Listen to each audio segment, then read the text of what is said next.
Welcome to another episode, everyone. Locked up at 16 years old, now a fitness guru. This is actually the homie from Long Beach Crib. I'm not going to say his name. This is Centinela State Prison. This show or this channel is called Between the Lines. I'm trying to learn how to put the link down in the description or whatever. I think I could do it. My brother's going to do it so that I can give the credit to these channels when I'm using their content to react to or what have you. This is the yard that I was on. This is CR Centinela. I know this for a fact. He doesn't say this anywhere, but I know that this is where this is at. I was on the yard with him back here doing squats. It's the homie from PJ Watts. Trying to see who these other dudes are too. This is Centinela CR, but this is the homie from 20's Crip. He's out now. He actually got out. He had a life sentence, but he ended up getting out not long ago, like a year or so, a year and a half ago, or 2 years ago or something. He got out. So he's home now. And let's see what he's talking about, what he's going to do when he gets home. At this time, he was serving a life sentence, and someone is there interviewing him right here on the yard. This is what the prison yard looks like, you all. This is a level 4 270. These are the pull-up bars. These are what the incarcerated people wear. Some sweatshorts, a regular little shirt. You can have a hat. Centinela gets extremely hot. And so they're out there working out. Like I said, I've been incarcerated for 17 years now. So throughout this 17 years, I've been working out. What's your name, brother? First and foremost, you can look. You can look here. Oh, yes, sir. Yes, sir. Peace and blessings be upon everybody. My name is Yazid. Okay. Word. How long you been down? As of right now, 17 years since I was 16 years old. Okay. Word. How long? Much longer do you have? Well, my actual release date is about 5 years out, but due to me being a youth offender, I go to the parole board this September. So I've been doing everything that I need to do. So if it be God's will, I'll be back out there. Okay. So what do you want to do upon release? I have several ideas of what I want to do, but my main idea, as you can see, is health and fitness. Since I've been in here, I've been working on my body and working on my mind and my spirit as well. But I want to go out there and actually grab the credentials, though. I want to go to school to become a personal trainer and a nutritionist. Though I've studied all of these different things, I want to have a certification behind it to actually back up what I'm saying. So when people come to me, I can show them I'm legit. That way I could teach people the importance of taking care of their body, taking care of their mind, taking care of their spirituality, because all of those things go hand in hand.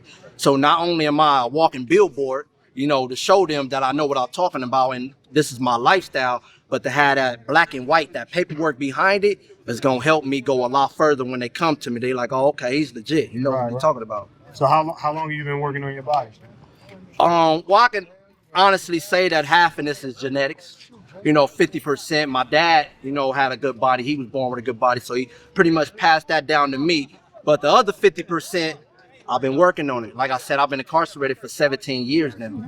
So throughout this 17 years, I've been working out. But over the years, I've been learning how to structure my body from different angles, by studying different routines, trying out what works, what don't work, and just staying consistent. Right.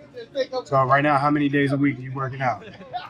As of right now, I started working out 6 days out of the week, and I'll take 1 day off. And the reason for that is because I just was fast. So he sounds intelligent and like he wants to go home and he has a goal. He wants to change his life and become a nutritionist. At this time, as he said, he was heading to the parole board in September. As I alluded to, he did get released. He did end up going home. He's at home for sure. I know this for sure. He's at home. This man right here. So I don't know if he's going to say this in the update or not, the interviewer, but this man here is at home, and he's laying out his goals for once he gets home, and hopefully the brother is sticking to them. As you can see, he is intelligent, and he seems dedicated to what he's saying. That he wants to get out and go to school for a nutritionist, learn how to eat healthy, and to explain that to others, and have the credentials to back it up. So he at least has a plan. And he was indeed blessed. He said, if I'm blessed to go home, well, you were, because he had a life sentence and he had been in there since he was 16 years old. Already for 17 years, he had been incarcerated, a very long time. And he was blessed to be released. And I just pray that he is indeed sticking to everything that he's saying here when he went home. Fasting for Ramadan. You know, I'm a Muslim, and as Ramadan come up, we have to fast. That's mandatory. So I lost a few pounds, and I was only working out 5 days out of the week at that point in time. That's my usual schedule. 5 days out of the week, and take off 2 days to get the body enough time to heal. But since I was trying to gain my weight back, I added on an extra workout day, just particularly for this month, and then I'm gonna drop back off down to just 5 days out of the week and take off 2 days out of the week to let the body rest. Gotcha. Okay. So what does working out and recreation do for the mental? What does it do? What does it do? Well, what I've learned and what has helped me with the working out is it helps to reduce stress. You know, being in this environment right here, it's a lot of things that come at you and have your mind this way and that way. But every time I work out, it reduces my stress. You know, it helps me to focus on what's important. It helps me to prioritize. So it keeps me in that state of anytime something that comes. And that's true, right? That's what it is about fitness. And that's why a lot of people that are incarcerated exercise, because it helps relieve stress. It helps to center you, get you focused, you feel good, you got the workout in, you feel strong, you feel healthy, and you feel like you can face another day in this hellhole. So working out is very important to people in there, not just to be swole and look swole, but to be healthy and to decrease stress and to try to face the misery that is your everyday life. At me and I get the feeling like I can't handle it, I like, hold on. You just handled this on this workout. You just did 100 push-ups a set. No, you are a strong individual. Right. So anything that come at me, it lets me know, no, I can't handle it. So that's how workout helps me mentally. What are some common misconceptions that you think people on the outside think about guys that are in this? Well, one of the misconceptions that I think a lot of people on the outside have is that we are incapable of change. And that's wrong. You know, someone I could just speak for myself. I came in here at 16 years old. You know, my mentality was criminal and gang because that's the environment I grew up in. So I took on that mask, that image. But over time, I had to develop and mature.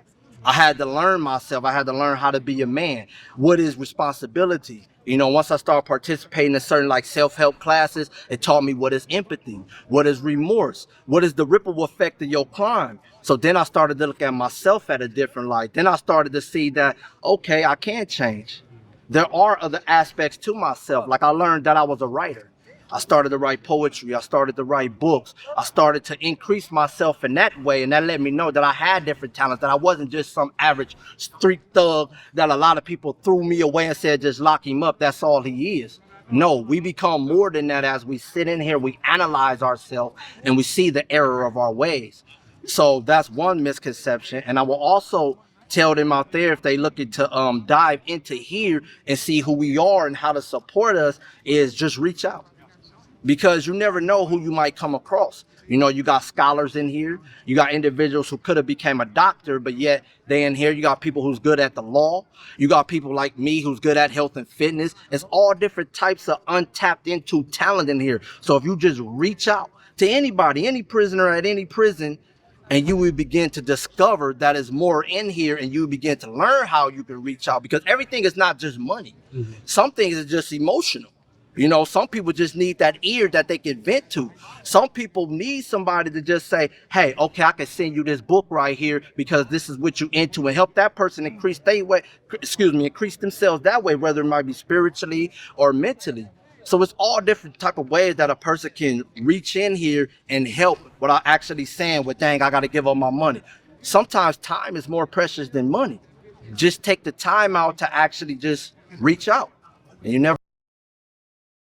And that's true, right? You know, that's how we feel in prison. And what he's saying is true, and I'm glad that the brother articulated himself the way that he did. I'd never seen this interview. It's not that many people in the yard there. You see they all are wearing masks. So this is during COVID. So they was running a modified program then, letting 10, 15 people out onto the yard at a time because of the COVID. But as he said, there is a lot of untapped talent in prison. I've always said that.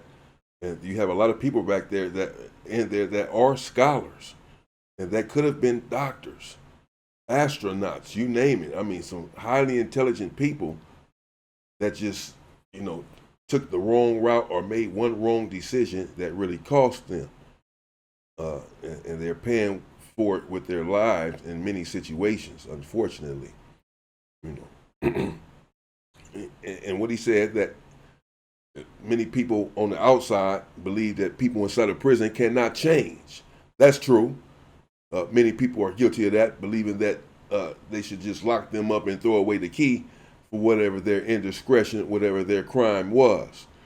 Now, the mass consensus on this is changing, has changed for the most part, where prison reform has been on the forethought or the forefront of people's minds for some time now, for the last, 7 or 8 years. Generally speaking, Americans have supported prison reform and lesser time, for certain crimes. So the system has changed somewhat, but there's still a lot of work to do. But many people in prison can change. Many of them have changed. Many of them just need some sort of support, some encouragement, someone to let them know that they care, that they are still looked upon as human beings, and that their life matters. This is the sort of nurturing that every soul needs. The people in prison are not bereft of this need. And they can be reformed, and many people have been reformed, have come home from prison and moved this society forward in a positive way with their knowledge and their talent. So don't give up on the people that's in there. If you have family in there, support them, support their aspirations when they say they want to get out and become a fitness guru, a nutritionist and such. Help him get in school, help him learn his trade. Don't turn your back on him when he gets home, and then when he goes back to prison, say, see, he's no good. He's a no good gang member that couldn't make it out here in society. But the whole while you turned your back on him. Support him, encourage him, and then let's see what happens. Shout out to the homie here again. He's from Long Beach. And again, I hope he's home doing everything that he said he's going to do here, and that he's being successful. And I would encourage him to stay determined and to stick with it. And you will be successful, brother. Stay safe and stay free, people.